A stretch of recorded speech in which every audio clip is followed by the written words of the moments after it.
Naririnig na nating lahat ang katagang family first. Sa maraming pamilyang Pilipino, higit pa ito sa isang simpleng kasabihan. Isa itong paniwalang kinagisnan natin noong bata pa tayo. Marami sa atin ang nangangarap na makatapos ng pag-aaral, makahanap ng maayos na trabaho, at balang araw ay matulungan ang ating mga magulang at kapatid na magkaroon ng mas maginhawang buhay. Kaysa sa kinalakihan natin noon, hindi ito mabigat sa damdamin. Natural lamang itong gawin para sa mga mahal natin sa buhay. Pero habang tumatanda tayo at unti-unting dinadala ang responsibilidad na iyon sa totoong buhay, nag-iiba ang pakiramdam. Maraming breadwinner ang nararanasan ito. Napapansin mong ang sahod mo ay tila may nakalaan na agad na paggagamitan bago pa man ito dumapo sa iyo. Unti-unti ring nagbabago ang papel mo sa pamilya. Anak ka pa rin, kapatid o kamag-anak.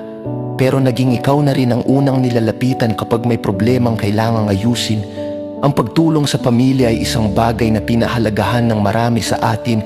Sa katunayan, likas ito sa kulturang Pilipino. Kapag may isang umaangat, natural lamang na nais niyang iangat din ang iba. Iisang bangka daw tayo.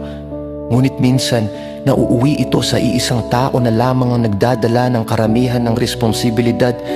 Madalas pa nga itong gawing biro sa pamilya na kapag may isang nagsimulang umasenso, biglang dumarami ang kamag-anak na nangangailangan ng tulong. Hindi madaling magtakda ng hangganan sa ganitong sitwasyon. Marami ang ayaw biguin ng kanilang mga magulang o kapatid, at marami rin ang lumaki sa paniniwalang ang pagtanggi sa tulong ay parang pagtalikod sa pamilya. Dahil dito, nagpapatuloy ang ganitong sitwasyong sa loob ng mahabang panahon nang halos walang nag-uusap tungkol dito. Kapag matagal na ganito ang kalagayan, may iba pang nangyayari. Napapagod ang taong nagdadala ng karamihan sa responsibilidad, habang ang mga tinutulungan naman ay maaaring hindi na natutong tumayo sa sarili nilang paa. Ang nagsimula bilang malasakit ay nagiging isang sistema kung saan iisang tao ang inaasahang magpanatiling maayos ang lahat. Hindi lamang sa pamilya nangyayari ang ganitong pattern, makikita rin ito sa mas malawak na lipunan. Sa politika, may mga pagkakataong umaasa ang mga tao na may isang leader na darating at aayos ng lahat ng problema ng bansa. Sa ugnayan ng mga bansa, may mga pagkakataon ding ang mas maliliit na bansa ay umaasa sa mas malalakas na kapangyarihan para sa direksyon o proteksyon. Pareho ang inaasahan, may isang mas malakas na sasalo ng bigat.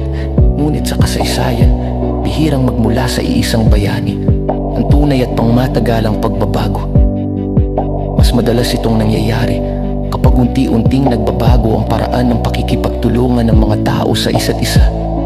Mas nagiging matatag ang mga sistema kapag ang responsibilidad ay pinaghahatian kaysa nakadepende sa iilang tao lamang. Marahil ito ang dahilan kung bakit marami ang nakakaramdam ng pagod ngayon. Hindi dahil wala silang malasakit, kundi dahil ang paraan ng pagkakaayos ng ating mga relasyon ay naglalagay na napakalaking bigat sa iilang balikan lamang. Kahit gaano kalakas ang isang tao, hindi kayang dalhin ang lahat ng mag-isa habang buhay. Maaaring makatulong kung iisipin natin ibahin ang takbo ng ating mga ugnayan sa halip na parang inverted pyramid kung saan isang tao ang sumusuporta sa marami. Maaari itong maging parang bilog kung saan ang responsibilidad ay umiikot at ang bawat isa ay may naiaambag.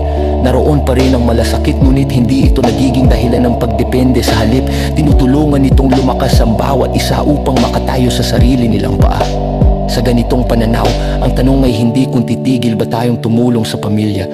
Ang mas mahalagang tanong ay kung ang paraan ng ating pagtulong ay nagpapalakas sa mga taong mahal natin, o kung tahimik nitong inilalagay ang buong bigat sa isang tao lamang. Marahil ang mas maayos na kinabukasan ay hindi tungkol sa paghahanap ng isa pang bayani, kundi sa pagkatutong magbahagi ng responsibilidad upang walang sino man ang kailangang magdala ng buong mundo ng mag-isa.